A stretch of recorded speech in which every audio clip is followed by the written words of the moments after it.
Assalamualaikum warahmatullahi wabarakatuh. Perkenalkan nama saya Norma Selina dari Prodi Akuntansi dengan NIM 01122025. Di sini saya ingin menjelaskan tentang pelanggaran etika bisnis di Indonesia. Yaitu saya mengambil permasalahan tentang tragedi berdarah di Kanjuruhan. Sekilas tentang tragedi, Sabtu tanggal 1 Oktober 2022 merupakan hari yang paling memilukan karena di hari tersebut sekitar 130 orang dinyatakan meninggal dunia dan 186 orang mengalami luka-luka akibat berdesak-desakan di dalam Stadion Kanjuruhan, Malang pasca pertandingan Arema FC yang kalah dengan lawannya yaitu Persebaya. Selain karena berdesak-desakan, diduga banyaknya korban jiwa yang meninggal karena adanya semprotan gas air mata secara berlebihan. Sementara ini, kasus tersebut masih diusut oleh Polda Jawa Timur dan beberapa nama juga sudah ditetapkan sebagai tersangka di antaranya yaitu Ahmad Hadian Lukita sebagai Direktur Utama Liga Indonesia Baru. Ketua Panitia Pelaksanaan Arema FC Abdul Haris, Suko Sutrisno selaku Security Officer Steward, Kompol Wahyu Setyo Pranoto sebagai Kabak Polres Malang, AKP Bambang Sidik Ahmadi, dan Komandan Kompi Brimob Polda Jatim AKP Hasdarman. Peran PT LIB, keberadaan Liga Indonesia Baru sebagai pihak yang bertanggung jawab secara penuh atas teknis kegiatan yang berujung pada jatuhnya ratusan korban meninggal dunia di Stadion Kanjuruhan Malang. Perlu diketahui terlebih dahulu, pada dasarnya Liga Indonesia Baru merupakan sebuah perusahaan yang bertanggung jawab untuk menyelenggarakan kompetisi sepak bola di Indonesia, yaitu Liga 1, Liga 2, dan Liga 1 U20. Dalam hal ini sudah dapat terlihat jelas bahwa sebagai perusahaan, Liga Indonesia Baru berusaha mendapatkan keuntungan lewat jalannya sebuah pertandingan dalam sebuah liga yang dijalankan.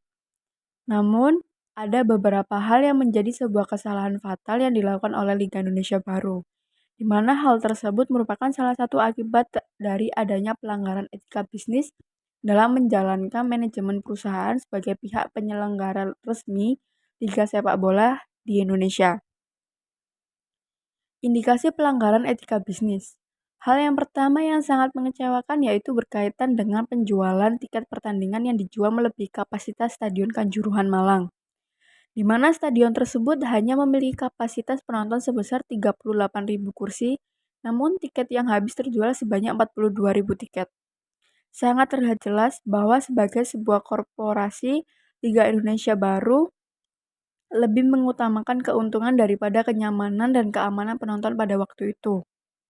Kedua, Liga Indonesia Baru tidak memedulikan adanya potensi gangguan keamanan dari pihak kepolisian dan tidak mengikuti anjuran dari pihak kepolisian untuk melaksanakan pertandingan pada sore hari, tetapi tetap melaksanakan pertandingan pada malam hari.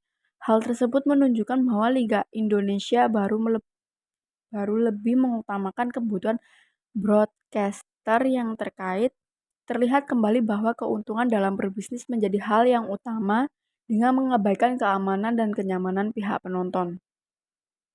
Permasalahan lainnya yang menjadi faktor terjadinya tragedi berdarah tersebut yaitu tidak adanya standarisasi stadion-stadion yang ada dilakukan oleh Liga Indonesia Baru sebelum liga dimulai, sehingga layak untuk menjalankan sebuah pertandingan dan tidak adanya komunikasi yang berjalan antara pihak Liga Indonesia Baru yang diwakilkan panitia penyelenggara pertandingan dengan pihak keamanan untuk mengantisipasi sebuah permasalahan di dalam stadion, baik itu sebelum, saat, dan pasca pertandingan terutama dengan adanya penggunaan gas air mata. Teori yang dapat diterapkan. Dalam kasus ini ada dua teori etika yang dapat diterapkan, yaitu utilitarianisme dan deontologi. Utilitarianisme adalah teori etika yang memandang bahwa tindakan yang benar adalah tindakan yang menghasilkan konsekuensi yang paling menguntungkan bagi sebanyak mungkin orang.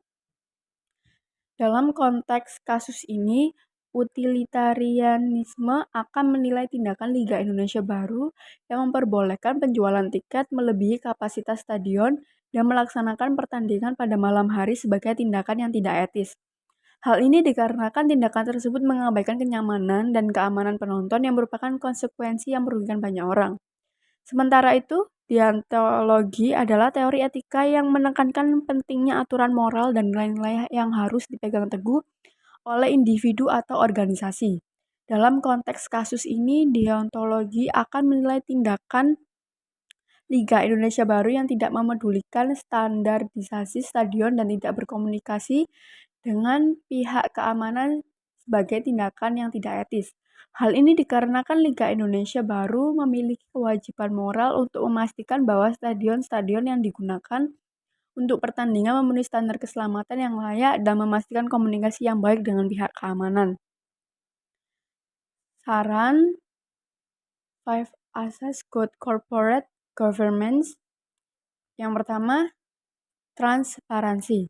Liga Indonesia Baru harus lebih transparan dalam mengelola dan mengambil keputusan terkait dengan penjualan tiket, jadwal pertandingan, dan kesiapan stadion. Semua informasi harus dapat diakses secara terbuka dan jelas bagi publik dan pihak terkait. Yang kedua, akuntabilitas. Liga Indonesia Baru harus bertanggung jawab atas tindakan yang mereka lakukan, terutama dalam hal keamanan dan kenyamanan penonton. Mereka harus bekerja sama dengan pihak kepolisian dan panitia penyelenggara pertandingan untuk memastikan kesiapan stadion dan mencegah terjadinya insiden yang tidak diinginkan. Yang ketiga, partisipasi. Liga Indonesia Baru harus memperhatikan kepentingan dan keamanan semua pihak yang terlibat, termasuk penonton, kepolisian, dan broadcaster. Mereka harus berkomunikasi dan berkoordinasi secara terbuka dan jelas dengan semua pihak terkait untuk memastikan bahwa kepentingan semua pihak terpenuhi. Yang keempat, independensi. Liga Indonesia Baru harus menjaga independensi dalam mengambil keputusan dan tindakan, terutama dalam hal keamanan dan kenyamanan penonton.